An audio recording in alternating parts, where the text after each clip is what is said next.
Hi, welcome back to my YouTube channel.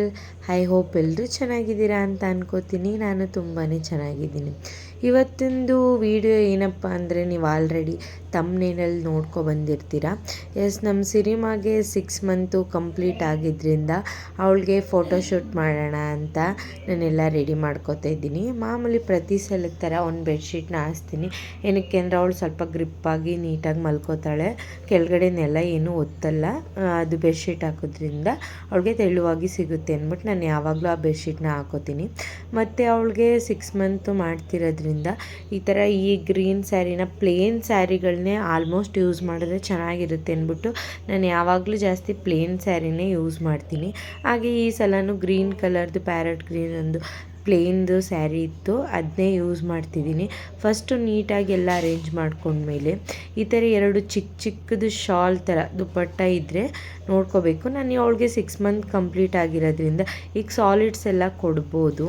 ಹಾಗಾಗಿ ಅವಳಿಗೆ 6 month little chef ಮಾಡೋಣ ಅಂತ ಅಂದ್ಕೊಂಡೆ. ಅದೇ ರೀತಿ ಈ ಥರ ಸ್ಯಾರಿನ ಎಲ್ಲ ನೀಟಾಗಿ ಅರೇಂಜ್ ಮಾಡ್ಕೊಂಡಾದ್ಮೇಲೆ ಈ ಥರ ಚಿಕ್ಕದು 2 ಶಾಲ್ ಇದ್ದರೆ ಆ ಕಡೆ ಒಂದು ಮತ್ತು ಈ ಕಡೆ ಒಂದು ಎರಡನ್ನೂ ಅರೇಂಜ್ ಮಾಡ್ಕೋಬೇಕು. ಇಲ್ಲಿ ನಾನು ಆಲೇ ಇದೆಲ್ಲ ಜೋಡಿಸ್ಬಿಟ್ಟಿದ್ದೀನಿ ಅಂತಂದರೆ ನಾನು ವೀಡಿಯೋ ಆನಲ್ಲೇ ಇಟ್ಟಿದ್ದೆ. ಬಟ್ ಅದು ನಮ್ಮಮ್ಮ ಕಾಲ್ ಮಾಡಿದರು, ನಾನು ಅದನ್ನ ನೋಡ್ಕೊಂಡಿಲ್ಲ.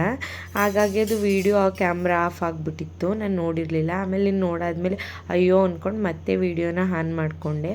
ಫಸ್ಟ್ ಆ ಕಡೆ ಈ ಕಡೆ ಎರಡನ್ನೂ ಶಾಲ್ನ ಹಾಸಾದ್ಮೇಲೆ ನಿಮ್ಗೆ ಯಾವ್ದ್ಯಾವುದು ಬಾಕ್ಸ್ಗಳೇನಾದರೂ ಇತ್ತು ಕಂಟೈನರು ಅಂತ ಅಂದರೆ, ನನಗೆ 6 ಮಂತ್ ಆಗಿರೋದ್ರಿಂದ ನಾನು ಈ ಕಡೆದು ಕಂಟೈನರು 6 ಇಟ್ಟಿದ್ದೀನಿ.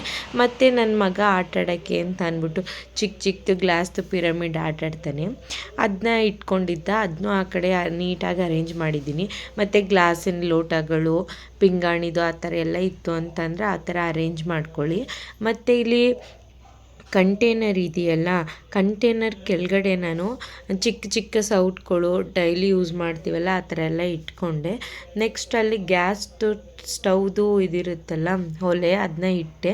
2 ಇಟ್ಟೆ, ಬಟ್ ಯಾಕೋ ನನಗೆ ಕಂಫರ್ಟಬಲ್ ಅನ್ನಿಸ್ಲಿಲ್ಲ ಅಂತ ಅಂದ್ಬಿಟ್ಟು ಒಂದು ತೆಗೆದಿಟ್ಟು ಮತ್ತೆ ಇನ್ನೊಂದನ್ನ ಇಟ್ಟೆ. ಇವಾಗ ಅವಳಿಗೆ 6 ಮಂತ್ ಆಗಿರೋದ್ರಿಂದ ಸೆರ್ಲ್ಯಾಕ್ ಎಲ್ಲ ನಾವು ಕೊಡ್ಬೋದು. ಹಾಗಾಗಿ ಸೆರ್ಲ್ಯಾಕ್ ತರಿಸಿದ್ದೆ, ಅದ್ರ ಬಾಕ್ಸ್ ಇತ್ತು, ಅದನ್ನ ಹಾಗೇ ಅದು ಸ್ಟವ್ ಒಲೆ ಇತ್ತಲ್ಲ ಅದ್ರ ಮೇಲೆ ಇಟ್ಟೆ. ಮತ್ತು 6ಗೆ ಏನು ಅರೇಂಜ್ ಮಾಡೋಣ ಅಂತ ಅಂದ್ಕೊಂಡೆ ಅಂತ ಅಂದರೆ, ಅದು 6ದು ಇದು ಚಿಪ್ಸ್ ಹಾಕ್ತಾರಲ್ಲ ನೋಡಿ, ರಿಂಗ್ದು, ಅದನ್ನ ನನ್ನ ಮಗ ತರಿಸಿ ಇಟ್ಕೊಂಡಿದ್ದ. ಯಾವುದ್ರಲ್ಲಿ ಬರಿಬೇಕು ಅನ್ನೋದು ಕರೆಕ್ಟಾಗಿ ಗೊತ್ತಾಗಿರಲಿಲ್ಲ. ಫಸ್ಟು ನಾನು ಅಂದ್ಕೊಂಡೆ ಗಾರ್ಲಿಕ್ಕಲ್ಲಿ ಬರೆಯೋಣ ಅಂತ ಅಂದ್ಕೊಂಡೆ. ಆವಾಗ ಮತ್ತೆ ಇದು ನೋಡ್ಬಿಟ್ಟು ಪರವಾಗಿಲ್ಲ ಇದರಲ್ಲೇ ಬರೆಯೋಣ, ಇದೂ ತಿನ್ನೋ ಥರನೇ ಅಲ್ವಾ, ಫುಡ್ ಕಂಟೆಂಟೇ ಇರೋದ್ರಿಂದ ಇದರಲ್ಲೇ ಬರೆಯೋಣ ಅಂತ ಅಂದ್ಬಿಟ್ಟು 6ನ ಬರೆದೆ. ಅದರಲ್ಲೇ ಆ್ಯಕ್ಚುಲಿ ತುಂಬ ಚೆನ್ನಾಗಿ ಕಾಣ್ತಿದೆ. ನಾನು ನಮ್ಮ ಅಪ್ಪಗೆ ಮಾಡಿದಾಗ 6ರಲ್ಲಿ ತೊಂಡೆಕಾಯಲ್ಲಿ ಬರ್ತಿದೆ, ಅದು ತುಂಬ ಚೆನ್ನಾಗಿ ಕಾಣ್ತಿತ್ತು. ನಿಮ್ಗೆ ಯಾವುದು ಬೆನಿಫಿಟ್ ಆಗುತ್ತೆ ಅದರಲ್ಲಿ ಬರೀರಿ. ಮತ್ತು ಸೆರ್ಲ್ಯಾಕ್ ಖಾಲಿ ಆಗ್ತಿತ್ತು ಅಂತ ಅಂದ್ಬಿಟ್ಟು ಒಂದು ಬೌಲ್ಗೆ ಫ್ರೂಟ್ನ ಇಟ್ಟೆ. ನೋಡಿ ಫೈನಲ್ಲಾಗಿ ಯಾವ ಥರ ಕಾಣಿಸ್ತಿದೆ ಅಂತ. ಹಾಗೆಯೇ ನಮ್ಮ ಸಿರಿನ ಮಲಗಿಸ್ದೆ. ಅವಳಂತೂ ಯಾವ ಮಂತು ಅಷ್ಟು ನೀಟಾಗಿ ಫೋಟೋ ತೆಗೆಸ್ಕೊಳ್ದೇ ಇರೋಳು. ಈ ಸಲ ಅಂತೂ ತುಂಬ ಅಂದರೆ ತುಂಬ ಆ್ಯಕ್ಟಿವ್ ಆಗಿ ಸ್ಮೈಲ್ ಮಾಡಿಕೊಂಡು ಆ ಕಡೆ ಈ ಕಡೆ ಎಲ್ಲೋ ಅಲ್ಗಾಡದೆ ನೀಟಾಗಿ ಫೋಟೋ ತೆಗೆಸ್ಕೊಂಡ್ಳು. ನನಗಂತೂ ಅಯ್ಯೋ ಇಷ್ಟು ಎಫರ್ಟ್ ಹಾಕಿ ಮಾಡಿದ್ದಕ್ಕೂ ಸಾರ್ಥಕ ಆಯಿತು ಅಂತ ಅನ್ನಿಸ್ತು. ಅಂದರೆ ಅವಳದಂತೂ ಫೋಟೋಸ್ ಅಂದರೆ ತುಂಬ ಚೆನ್ನಾಗಿ ಬಂತು ಈ 6 ಮಂತಲ್ಲಿ. ಈ ವಿಡಿಯೋ ನಿಮಗೆ ಇಷ್ಟ ಆಗಿದರೆ ಪ್ಲೀಸ್ ಕಮೆಂಟ್ ಮಾಡಿ, ಹಾಗೆ ಶೇರ್ ಮಾಡಿ. ಇದೇ ಥರ ವೀಡಿಯೋಸ್ಗಾಗಿ ನನ್ನ ಚಾನಲ್ಗೆ ಸಬ್ಸ್ಕ್ರೈಬ್ ಆಗಿ.